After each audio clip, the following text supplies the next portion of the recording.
beginning to fill up. If you weren't here at the start of the day, this is stage 1. Stage 2 of the junior rally will run on this same configuration in just a moment or two, and then we'll have the seniors out on this configuration. That will take us all the way up to 10:45, at which point we'll have some of the slowly sideways and the rallying action. The first of the, well, the stage interviews. When are we going to be brave enough to try the name of the stage? They're completely unpronounceable. If you go to program, you will be able to see exactly what it is that I'm talking about in terms of that, named after one of Colin McRae's favourite stages. And if you want to get a program to see why we are procrastinating announcing that quite so much, you can get those over at the circuit office as the 126 and 123 make their way through the chicane at the start of the lap. That means that everybody has now started, and we'll soon finish that stage, the 126 being the final car out onto the stage in that lovely Toyota Yaris. Yeah, so cars just allowing, I think it was the 124 just allowing the 126 through there, just on the main straight. It's great to see these cars, these rally cars out on the main circuit here at Knockhill, pushing the limits on these 1 litre. This is comparable to the C1s that we sometimes have here at Knockhill, and they probably give it some in a racing sense. And you've got the exact same happening here, except the cars, of course, are then set up to go onto the hill as well, so they're rolling around a little bit more on the circuit than we're used to seeing, so that when they get over onto the hillside they can tackle the bumps. It's worth noting that at the moment, this is the best the hillside will ever give in terms of grip. It was clean, it was dry this morning as well, with the exception of that slight water splash in the twistiest section. Over the course of the day, we're going to see juniors and seniors dragging mud onto the line. It's going to get more and more slippery. And once we get the rallycross stage going, the same will happen to the race circuit as well, actually. So keep an eye on that difference between the grip getting worse, but of course the drivers bedding into a little bit. It started at 8:30 for these guys. I'm sure some of them were still waking up. Yeah, absolutely. I think that drop-down Duffus would certainly wake me up in the morning. Straight into it off the start. Straight into it, yeah. That's the thing with rallying. There's no morning warm-up, there's no going out testing or qualifying. It is bang, you've got to be on it from the get-go. Car 126 just heading over the finish line now underneath the building supplies bridge. That's our final car on the list. That second chicane under the Beatson's bridge looks really difficult, doesn't it? Yeah, it does look very, very tight. One of those ones where you come in, you think, I'll maximise the entry, and by doing that, you've actually found yourself almost in the second one of the tyre walls, and then squeezing it back the other way. Of course, then you accelerate down, as you mentioned, towards Duffus for what will be the third time on this occasion. And it's worth noting that you'll brake a little bit later each and every single time, and in these little city cars, they'll be able to take that pretty quickly without loss of momentum. When we get to some of the more powerful machines in the senior rally, accelerating out of that chicane and then hitting the brakes with Duffus could be really quite leery. Yeah, I mean, like I say, the dirt coming on the tyres just makes it really, really awkward for these drivers. So they've got that little bit of water so you can walk down in behind the barriers and follow down into the blocks of the carriages here at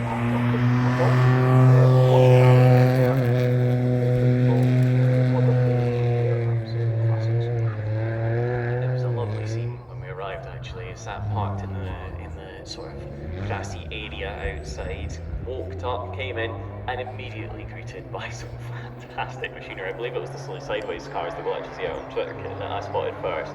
Just thinking, no, I do have a job to do. I do have to go and see all the competitions. But you could just walk around all day. This machinery. Cars out now for stage 2, as we mentioned earlier. This will be the same layout as stage 1, and they will be properly giving it some now. They may even be aware of where they are in the overall order as well. So William Pattison first out onto the stage. He knows that there's at least 2 seconds to find, because that's how far off the top time he was in stage 1. Absolutely, but being number 1 on the road, he does have a clear track and shouldn't get held up at all on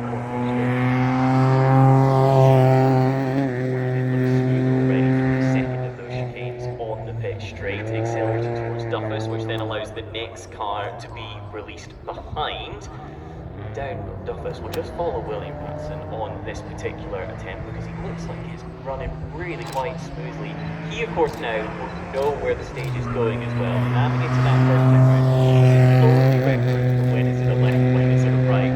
This time he'll have that, but also that vague memory of where he went last time. Certainly help when you think about how much quicker a race car driver gets over their first few laps at a circuit. We're seeing that here in the rallying with stages 1 and 2 using the same layout. Yeah, he certainly carried a lot of speed out through the chicane there into the sort of tyre chicane. Round Clark's now and along what they used to call the old railway straight. And ready for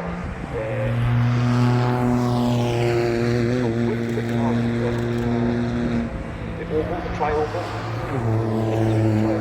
Heads up onto the main straight.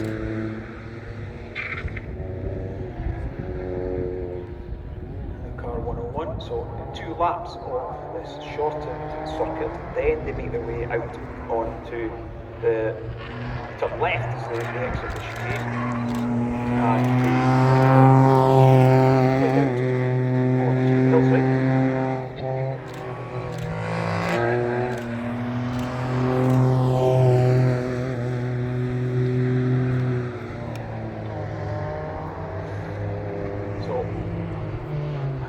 Cars heading next onto the track.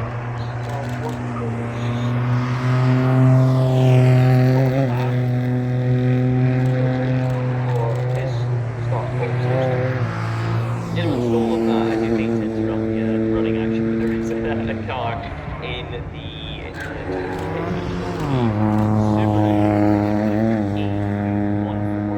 AU14ZKR. That's AU14ZKR. Could you please move your car? I don't think it's quite where it's supposed to be, so keep an eye out for that one. Well, I suppose at the moment you can run across the back for a good time to try and get it moved before the start of that stage. Yeah, absolutely. 104 heading into the tri-oval.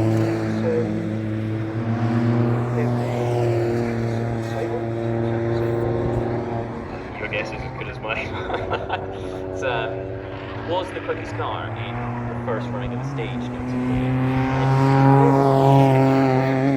You don't familiar with here at Knockhill, where you take that rise, and in the middle of here, don't get me wrong, it's very steep, but a little bit of it's done on the approach, a little bit of it's done on the exit. The tri-oval, what they're doing right now, is all the way around the corner, which grips up, and particularly helpful for these front-wheel drive cars. That front left, the outside front, it's got a lot of weight on it, which allows you to get back on the power, keep it turning round, and that's why they're emerging with so much momentum towards the first of these chicanes.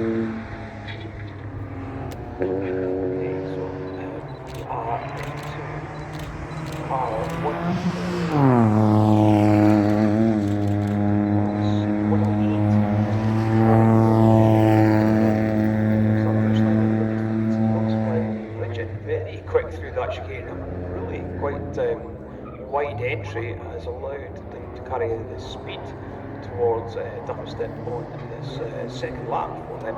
So maybe finding the footing in this one.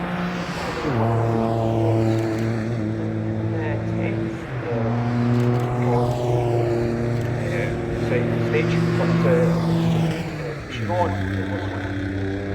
Area of the field Olympia was where it was incredibly close on the first running of the stage. You find a second or maybe 2 here, you'll be up 1 or 2 positions just for that level of improvement. William Patterson, the 101, has now got to the end of the stage, and it gives us the opportunity for the first time to hand across to Robert Johnson again. I believe you're out with your group. Yes, I'm out about the paddock now. As I said earlier, you can wander around the paddock first person up to it is none other than Holly McRae. So Holly, welcome back to Knockhill. Thank you, it's a pleasure to be here in a slightly different role than I've ever had at Knockhill and ever had in my life, so we'll see how this goes. Yes, the two least experienced competitors in the entire rally are partners but there's yourself, your competition debut alongside Grandad. What are the thoughts heading into this? Are you scared or excited for all of them? Yeah, I think option D all the way well. No, I think I've probably experienced every emotion under the sun in the build up to this event. But now that I'm here, I don't want to jinx anything. I'm feeling slightly calmer than what I thought I would be. And yeah, just nervous to get the first one underway, but hopefully I'll get into a rhythm after then. So obviously the navigator in these cars isn't just sitting there as a passenger. You've got a job to do. So how kind of clued up are you? How ready are you for that job? That's the thing, I've got plenty of experience sat in the passenger seat all I'm no stranger to the feeling of it, I totally love it, but it's the added responsibility that comes with the co-driver role that I'm a bit apprehensive about. I've had my maps out, we've made some notes here and there on it, I've had Cameron Fair giving me all of the tips. Watch that I'm supposed to. Well, we'll look forward to seeing you at your competition debut to some McRae. Let's hope so. Well, good to see you. We'll speak to you later on once you've been out in competition. Thanks all. Great to hear from Molly there. I'm really looking forward to see how she gets on. Not totally new to rallying, it's worth noting. Went to the Dirtfish Rally School at one point there, so has been out in the car, but first time co-driving. And it'll be an experience that, to be honest, if I was in that position, I'd be really looking forward to it, but I would be completely nervous because the first time out on the stage is the most important time. There's no chance. No, absolutely not. But I'm about to fly out and say, but look, it's a safe environment. This McRae Knockhill Rally Challenge here. It's not as if you're going into a rally stage in the dark or anything like that. Yes. Yeah, not in the dark, not in the Dakar. Typically, as not for the cars, hillside once again for stage 4. For those who are listening on stage 2, we're seeing a lot more attack shown as they head onto the hillside. Of course, the racing circuit gives you confidence. There's not runoff, but there is some grass and the roads are relatively wide.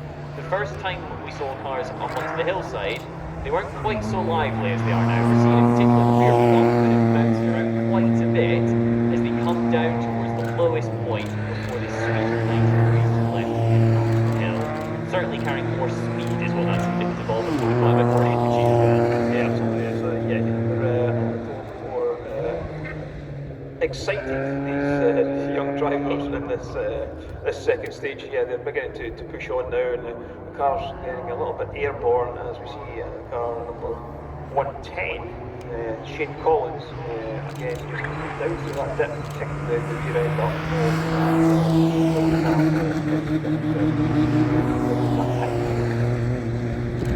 Right, back in the paddock and John Armstrong. So John, winner of the last European Rally Championship round the Rally Connecticut, so congratulations for that. But you're in a completely different car this weekend. Yeah, a completely different car. We're in a Millington powered Mark II, which has 350 horsepower to the rear wheels, and it's my first rally in a rear-wheel drive, so it should be a lot of fun. We're looking forward to some big slides. So yeah, we'll see what our pace is like. I don't know the track so well, but it looks fantastic. It's actually the rally school part of the back looks really technical and twisty, so it's good for the spectators. You can see it all here in the pit. You can see up there. So no, we're looking forward to it, and it should be something a bit different. Yeah, it's going to be real old school rallying with more power than grip all the way around the track. That's going to need a bit of concentration, I would think. Yeah, you got to be good with your quick reactions, I think, and be able to catch the slides. And, yeah, there's a lot of work on the steering wheel, but I'm sure after the first stage I'll get a good idea of what's required, and then get to go quicker. At the minute, I have no idea what to expect, but maybe that's a good thing. Just go out and enjoy it. Well, you're high up the seated order, so no pressure there, but we'll see how you go, because obviously you're into slightly unknown territory with this car. Yeah, me and Max were saying if he catches me what I need to do, and I said he has to push the bike. But we'll see if there's any passing out there. Oh, well, good luck anyway. We'll look forward to seeing you on the stage in a few minutes' time. Cheers, thank you. So you've got Armstrong there, he's driving number 7. That's the Mark II Escort. Thank you. There are a few times from the stage coming in, as mentioned, 101 reached the time for the end of the stage first, rather, in 5:23 this time round. So that was a 5-second improvement compared to the first go at it. We also did see an improvement, and even big one actually, from stage 1 to stage 2 for the 104, your current junior rally leaders after the first stage. Got down to 5 minutes 20. Nobody's gone sub 5:20 yet, so keep an eye out for that one. Running meters. Notably, a possible mistake out there for car number 105, Lucy Andrew and Chloe Fleming. last time round went round in 5:54, this time around 5:50, so losing 6 seconds despite having more familiarity. Yeah, so obviously been a little bit instruments or excursion. Tires that seem to be increasingly scattered in the general vicinity of the chicane rather than defined and marking the chicane necessarily. So car 111, that James O'Loughlin and Keith Fair, clipped the tyres here and just popped up on its two wheels for a short moment. As you can hear the scraping of the underside of that little VW up as it heads up onto the hillside, and a little bit out of shape there, a little bit of grass trapping, dropped the wheels onto the green stuff, but it continues up this side of the trees, down and number one, that one. Yeah, 1-2, which is Shane Collins, yeah. Looks to be pushing on, carrying the momentum, not